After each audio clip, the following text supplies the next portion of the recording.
Chegamos à última leitura da semana. Eu desejo que a paz do Senhor Jesus esteja com você. É o devocional diário de jovens e adultos da Escola Bíblica Dominical, da edição especial da CPAD, que chega com o tema A Proteção do Lar. Êxodo capítulo 12, do versículo 12 ao 23, na versão King James, diz assim: E naquela mesma noite eu passarei pela terra do Egito e matarei todos os primogênitos, tanto dos homens como dos animais, e executarei juízo sobre todos os deuses do Egito. O sangue, porém, será para vós um sinal nas casas em que estiverdes. Quando eu vir o sangue, passarei adiante. A praga de destruição não vos atingirá quando eu ferir o Egito. Esse dia, portanto, será para vós um memorial, e o celebrareis como uma festa perene para Yahvé. Nas vossas gerações o celebrareis por decreto perpétuo. Durante 7 dias comereis pães matzá sem fermento. Desde o primeiro dia tirareis o fermento das vossas casas, pois todo o que comer hametz, algo fermentado, desde o primeiro dia até o 7º, esta pessoa será eliminada de Israel. No primeiro dia tereis uma santa assembleia, e no 7º dia, igualmente, uma santa convocação. Nenhuma obra se fará neles, e vós preparareis somente o que cada um deve comer. Celebrareis, portanto, a festa dos pães sem fermento, porque foi nesse mesmo dia que eu tirei os exércitos de Israel do Egito. Vós observareis esse dia por todas as vossas gerações, porquanto é um decreto perpétuo. No primeiro mês do ano, no dia 14 do mês, à tarde comereis os pães matzá sem fermento, até a tarde do dia 21 do mesmo mês. Durante 7 dias não se achará fermento em vossas casas. Todo aquele que comer pão fermentado será eliminado da comunidade de Israel, seja ele estrangeiro ou natural da terra. Não comereis pão, nem qualquer outro alimento fermentado. Em todo lugar em que habitardes, comereis pães matzá ázimos. Moisés convocou, pois, todos os anciãos, autoridades de Israel, e orientou-os: Ide, escolhei um cordeiro ou um cabrito do rebanho, segundo as vossas famílias, e imolai para celebrar o Pessá, a Páscoa. Tomai alguns ramos de hisopo, molhai-o no sangue que estiver na bacia, e marcai a travessa da porta e suas colunas laterais com o sangue que estiver na bacia. Nenhum de vós saia da porta de casa até pela manhã, porque Yahvé passará por toda a terra para matar os egípcios. E quando vir as marcas de sangue sobre a travessa e sobre as 2 colunas laterais, ele passará diante dessa porta e não permitirá que o destruidor entre em vossas casas para vos ferir de morte. O texto de hoje, um pouco extenso até, nos fala da última praga que o Senhor mandaria sobre o Egito. No entanto, era também um teste de obediência ao povo de Deus, porque à meia-noite o Senhor passaria nas famílias egípcias e mataria o filho mais velho da casa. Mas o povo de Israel precisaria estar atento às orientações divinas. Caso quisesse se livrar daquela terrível praga, teria que obedecer. Depois de dar as instruções acerca de como preparar os ingredientes da Páscoa, a ordem de Deus foi bem clara no versículo de número 7. E tomarão um pouco do sangue, e passarão sobre os 2 umbrais e sobre as vergas das portas das casas em que o comerem. E no versículo 23, que é o final da nossa leitura de hoje, ele diz novamente: Porque Yahvé passará por toda a terra para matar os egípcios, e quando vir as marcas de sangue sobre a travessa e sobre as 2 colunas laterais, ele passará diante dessa porta e não permitirá que o destruidor entre em vossas casas para vos ferir de morte. Uma marca de sangue. Essa foi a ordem de Deus para as famílias israelitas que se encontravam no Egito. O sangue de um cordeiro sacrificado por cada família deveria ser passado nas laterais e nas vigas das portas das casas. Um ato de desobediência ali seria no mínimo um desastre. Os primogênitos, tanto de homens como de animais, seriam mortos. Foi uma noite memorável para Israel porque era a instituição da Páscoa, ou Pessá para os judeus, que significa passagem ou passar por alto, mostrando com isso que o destruidor passou por alto daquela casa e não trouxe a morte. No entanto, para os egípcios foi uma noite de muitos velórios, lágrimas e sepultamentos antes do tempo. A pergunta é: O que a história da Páscoa e da morte dos primogênitos tem a nos ensinar hoje?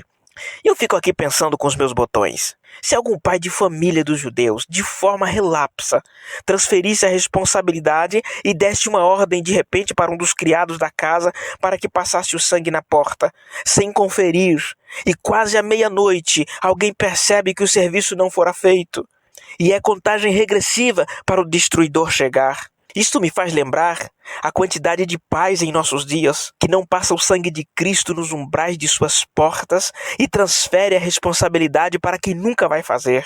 Pelo contrário, deixam os filhos serem alcançados pelo destruidor, pelas pragas que assolam o século XXI e alcançam os umbrais de muitas portas, como as drogas, o liberalismo sexual, que já entrou por muitas portas de cristãos, com o apoio inclusive do pai de família.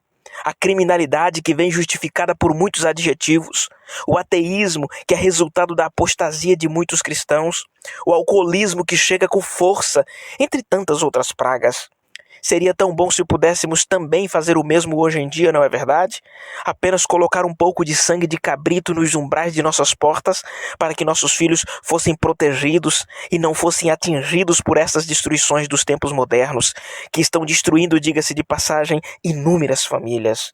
No entanto, hoje já não precisamos imolar um cordeiro, pois o Cordeiro de Deus, Jesus Cristo, já derramou seu sangue por nós, já foi imolado. Assim podemos descansar em sua proteção. E sabemos que as coisas que aconteceram no Antigo Testamento foram sombras das coisas futuras, ou seja, apontavam para Jesus Cristo e o seu sacrifício na cruz. O Cordeiro da Páscoa era representativo, porque trazia o significado de Jesus Cristo, o Cordeiro de Deus que tira o pecado do mundo. Então o sangue dos umbrais das portas que salvou os filhos mais velhos naquele dia nos fala do sangue precioso de Jesus Cristo que nos salva, não apenas de um caso isolado de morte, mas nos livra do inferno, do lago de fogo e enxofre, de uma eternidade sem Deus. E falando sobre casamento, lar, família, observe que a ordem de Deus foi dada por família. E a atenção devia ser dada à porta da casa. Era lá que devia ter a marca do sangue do Cordeiro. Isso porque tudo que entra em nossa casa passa pela porta. A propósito, o que estamos deixando entrar em nossa casa? O que está passando pelas nossas portas? Quando temos a marca de Cristo nos umbrais de nossas portas, não permitimos entrar nada do que é maligno, e se algo por alguma razão entrar, como costumes mundanos, comportamentos de caráter doentio e duvidoso, preguiça espiritual e mental, lascívia, pornografia, prostituição, se alguma dessas coisas chegar a entrar rapidamente por nossas portas, tão logo se percebe, já fazemos a devida correção. Mas é triste ver em muitos lares que se dizem cristãos, filhos e filhas irem para a cama com seus namorados, com suas namoradas, com seus ficantes, e na casa dos próprios pais e debaixo da concordância deles, e com a desculpa esfarrapada de que é melhor aqui do que em outro lugar longe dos meus olhos. Tudo bem, na tua casa é você quem manda, mas na casa que Jesus Cristo mora, o comandante é Ele. Logo o sacerdote do lar está debaixo da submissão do sumo sacerdote eterno Jesus Cristo. Aos pais que querem a proteção de Deus em seu lar, não encare a fornicação como algo normal. Pode ser normal, entre aspas, para esta sociedade relativista, hedonista, dominada pelas concupiscências. Mas para mim e você, que almejamos a eternidade com Cristo, que aguardamos daqui a pouco o arrebatamento da igreja, pecado sempre foi pecado e Deus sempre é Deus. E ao concluir esta reflexão, eu vou deixar algumas dicas muito importantes para nós. A primeira dica: ore pelos teus filhos, ao lado da cama, na hora de dormir, e permita que os teus filhos te vejam durante o dia de joelhos dobrados em oração, e não apenas no templo. E diga-se de passagem, vez e sempre em nossos templos, é preciso que o dirigente do culto peça para que dobrem os joelhos, caso contrário, isso não acontece. A segunda dica: leia a Bíblia com seus filhos, permita que eles te vejam lendo também. E mais uma vez eu tenho que lembrar que alguns pais nem na igreja abrem a Bíblia para ler, até porque em muitos lugares, principalmente nos grandes centros, acompanha-se a leitura pelo projetor multimídia, já facilita as coisas, não é? Mas veja a recomendação de Deus.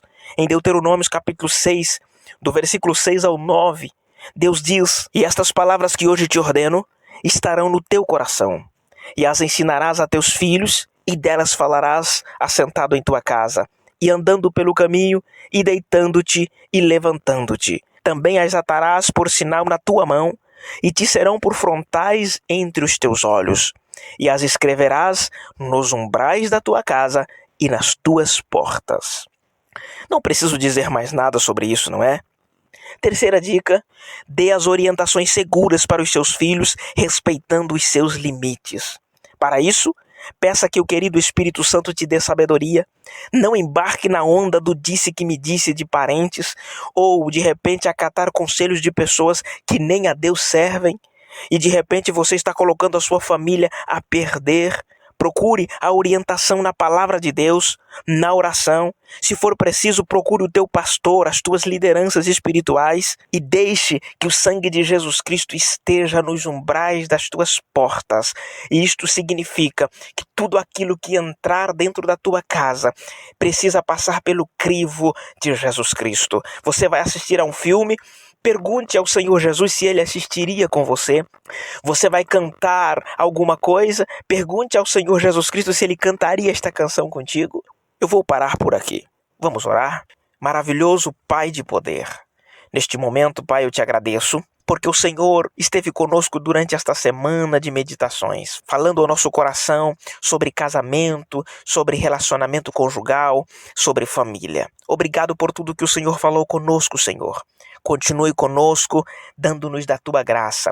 Aos teus filhos que oram comigo agora, Pai, que o Senhor possa dar-lhes sabedoria, para que eles venham, através da oração, da tua palavra, através de um testemunho de verdadeiro cristão, através de um caráter ilibado, venha colocar, Senhor, o teu sangue nos umbrais das suas portas. Que nada daquilo em que é mal venha entrar e fixar residência, mas que o Senhor venha fazer morada, para que na casa de cada um que está orando comigo agora, Senhor, quando chegar alguém, possa já de imediato perceber a diferença e dizer: esta casa tem paz, essa casa traz alegria, eu me sinto confortável e bem aqui. Senhor, abençoe o teu filho, a tua filha, é o que pedimos e agradecemos, em nome de Jesus. Amém. Que Deus abençoe grandemente a sua vida, o seu coração, sem querer ser repetitivo com você, mas eu vou te pedir que durante este final de semana você envie esta mensagem ou até mesmo outras que nós já falamos durante a semana, encaminhe para alguém que você sabe que precisa de uma palavra do Senhor no seu coração e incentive a inscrever-se em nosso canal do YouTube. Que Deus te abençoe. Amanhã nós voltaremos com a leitura diária, se Deus nos permitir. Fique com Deus e um grande abraço.